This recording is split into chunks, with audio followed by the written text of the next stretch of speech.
Good afternoon, Ridge Elementary students. Today I wanted to read a book to you, one of my favorite books, and it has a lot to do with our 5th grade studies on World War II.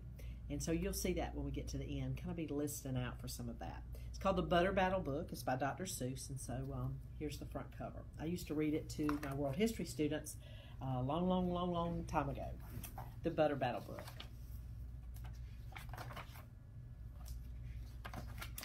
On the last day of summer, 10 hours before fall, my grandfather took me out to the wall. For a while he stood silent, then finally he said, with a very sad shake of his very old head, "As you know, on this side of the wall we are Yuks, and on the far other side of the wall live the Zooks." Then my grandfather said, "It's high time that you knew of the terribly horrible thing that Zooks do. In every Zook house and in every Zook town, every Zook eats his bread with the butter side down.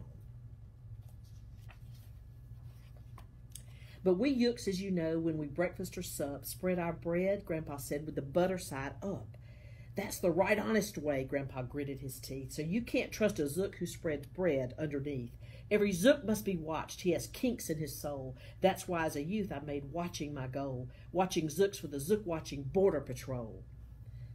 Yuks are not Zooks. Keep your butter side up." In those days, of course, the wall wasn't so high and I could look any Yuk square in the eye.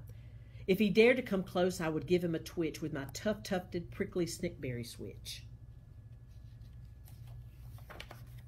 For a while that worked fine. All the Zooks stayed away and our country was safe. Then one terrible day, a very rude Zook by the name of Van Itch snuck up and slingshotted my snickberry switch. With my broken-off switch, with my head hung in shame, to the chief Yukaroo in great sorrow I came. But our leader just smiled and he says, "You're not to blame. All those Zooks will be sorry they started this game. We'll dress you up right in a fancier suit and we'll give you a fancier slingshot to shoot." And he ordered the boys in the back room to figure on how to build me some sort of triple sling jigger. With my triple sling jigger, I sure felt much bigger. I marched up to the wall with great vim and great vigor, ran up to Van Itch with my hand on the trigger. "I'll have no more nonsense," I said with a frown, "from Zooks who eat bread with the butter side down." Van Itch looked quite sickly, and he ran off quite quickly. I'm unhappy to say he came back the next day in a spiffy new suit with a big new machine, and he snarled as he said, looking frightfully mean, "You may fling those hard rocks with your triple sling jigger, but I also now have my hand on a trigger. My wonderful weapon, the jigger rock snatcher, will fling 'em right back just as quick as I catch 'em. We'll have no more nonsense. We'll take no more gut from you Yuks who eat bread with the butter side up." "I have failed, sir," I sobbed as I made my report to the chief Yukaroo in the headquarters fort. He just laughed. "You've done nothing at all of the sort. Our slingshots have failed. That was old-fashioned stuff. Slingshots, dear boy, are not modern enough. All we need is some newfangled kind of a gun. My boys in the back room have already begun to think of a walloping, whizzering one. My bright boys are thinking they're up the right track. They'll think one up quick and we'll send you right back." They thought up a great one, they certainly did. They thought up a gun called the Kickapoo Kid, which they loaded with powerful Pooadoo powder and ants' eggs and bees' legs and dried, fried clam chowder. And they carefully trained a real smart dog named Spaniel to serve as our country's first gun-toting spaniel. Then Daniel the Kickapoo Spaniel and I marched back toward the wall with our heads held up high, while everyone cheered and their cheers filled the sky. "Fight, fight for the butter side up, do or die." Well, we didn't do, and we sure didn't quite die, but we sure did get worsted, poor Daniel and I. Van Itch was there too, and he said, "The old pig, the boys in my back room have invented this rig called the 8-nozzled elephant-toted boom blitz. It shoots high explosive sour cherry stone pits and will put your Kickapoo Kid on the fritz." Poor Daniel and I were scared out of our wits. Once more by Van Itch I was bested and beat. Once again I leapt home from the wall in defeat. I dragged and I sagged and my spirits were low as I thought they ever could go, when I heard a boom-bah and a diddle-dee-dill, and our butter-up band marched up over the hill. The chief Yukaroo had sent them to meet me, along with the right-side-up song girls to greet me, and they sang, "Oh, be faithful, believe in thy butter," and they lifted my spirits right out of the gutter.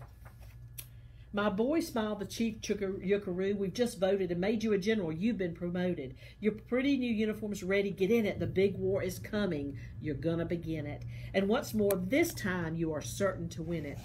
My boys in the back room have finally found how. Just wait till you see what they've puttered up now. In their great new machine, you'll fly over that wall and clobber those butter-down Zooks one and all. The boys in the back room sure knew how to putter. They made me a thing called the Utterly Sputter. And I jumped aboard, my heart all aflutter, and steered toward the land of the upside-down butter. This machine was so modern, so frightfully new, no one knew exactly quite just what to do. But it had several faucets that sprinkled blue goo, which somehow would sprinkle the Zooks as I flew and gum up that upside-down butter that they chewed. I was racing pell-mell when I heard a voice yell, "If you sprinkle us Zooks, you'll get sprinkled as well." Van Itch had a sputter exactly like mine, and he yelled, "My blue gooer is working just fine. And I'm here to say that if Yooks can goo Zooks, you'd better forget it, because Zooks can goo Yooks." I flew right back home, as you may have guessed. I was downright despondent, disturbed, and depressed. As I saw just as soon as I stepped back on land, so were all the girls of the Butter Up Band. The Chief Drum Majorette, Miss Yuki Ann Sue, said that was a pretty sour flight that you flew, and the Chief Yuckaroo has been looking for you. I raced to his office. The place was a sight. "Have no fear," said the chief. "Everything is all right." My bright backroom boys have been brighter than bright. They thought up a gadget that's newer than new. It's filled with mysterious moo like a moo, and I can blow all those Zooks clear to Salamagoo. They invented the Big C, Big Boy Boomeroo.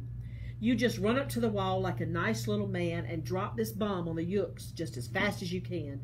I've ordered all Yooks to stay safe underground while the Bitsy Big Boy Boomeroo is around. As I raced for that wall with the bomb in my hand, I noticed every last Yook was obeying Chief Yuckaroo's grim command.